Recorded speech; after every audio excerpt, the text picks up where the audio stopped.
Good evening, everybody. Uneducated Economist here. So I wanted to talk a little bit about China today. I had a viewer ask me to do a video talking about the wave of defaults coming out of China. And when I started doing some research on this, I came across a few really good articles. And then I came across a Financial Times article that really got me thinking.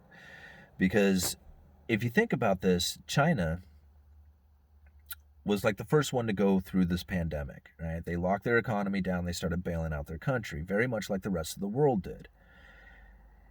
And part of this bailout program was for some of their corporations, very much like the United States. Now, here in the United States, what they did is they set up a lending facility. The Federal Reserve and the Treasury, they set up this lending facility, and they funded it with hundreds of billions of dollars, and then put out a bunch of news saying that, hey, we, the Fed, is going to be buying a bunch of corporate debt.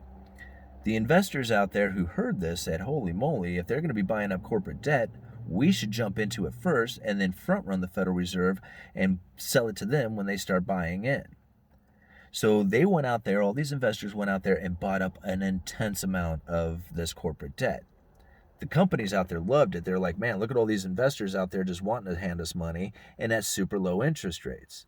At the end of the day, the Federal Reserve said, hey, great. All these investors went out there and basically did the job for us. We don't really have to do anything now. I mean, they did. They bought some corporate debt just to keep that credible threat going. But really, it was all the investors and none of the Fed that did all the buying of all those corporate bonds. So I'd assume something very similar to that took place over in China. Now, if you think about it, you're a fixed income investor. You're looking over at China. Things are getting locked down. You got to put your money somewhere. What better place to put it than in a government-owned company, one of these, state-owned enterprises? And I'm assuming that's probably what happened with a lot of these investors, is that's what they put their money towards, with these state-owned enterprises. Now, we come to today, and a lot of these things are failing over there. The bonds are defaulting. They're not paying up on them, these state-owned enterprises.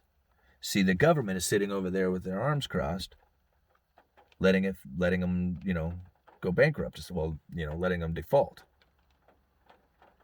And now if you read that article from the Financial Times, it uses words like market forces, investors waiting on stimulus or waiting on bailouts. And I got to thinking about this a little bit, and I'm like, wait a minute here. China has a problem. They've issued out far too much debt because they had a problem. Hey, we got an emergency here. We got to do something.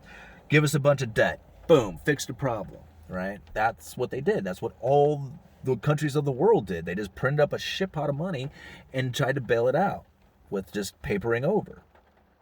Well, China knows you can't just do that. And at some point, you got to fix it. And how do you fix it? You stand back there with your arms folded and let free market forces do their job. See, there's companies in there that should never have existed. There's zombie companies in there. There's malinvestment in there. And if you paper over the problem, those things are still going to be there. You got to let free market forces go in there and say, hey, you're a viable company and you're not. And if you want to borrow money because you're not a very good company, you're going to be paying a hell of a lot higher interest rate than what you're getting right now if you have it during a bailout. And if they can't afford the interest rates, then they fold because they should never have existed in the first place. And that's what China is doing right now. They're like, hey, we're weeding out the zombies. You guys have to go. And this is how you fix it, is you let free market forces do their job.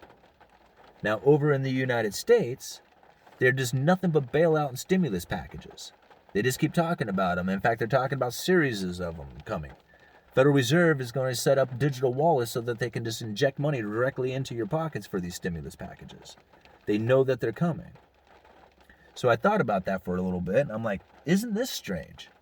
Communist China is using free market to fix their economy, while over here in the free market capitalistic world of the United States, they're using these socialistic communistic techniques in order to fix their economy.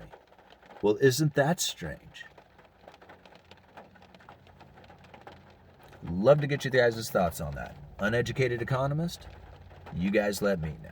Oh, and by the way, just wanted to, in case you haven't seen it yet, I would love for everybody to go and check out the Teespring store, the Uneducated Economist Teespring store. I have a link for it down in the description for you guys. If you go over to the Uneducated Economist page here on the channel, you can see the store there. If you click on one of the items, and then once you bring up that page, just go to the top where it shows my banner up there. Just click on that banner and it'll take you to the rest of the items that are for sale. Some really good stuff in there. Got some upgraded hoodies. I'm gonna order some for myself. We got hats on there. I know a lot of you guys were looking for the Uneducated Economist hats, so I got those available now on Teespring.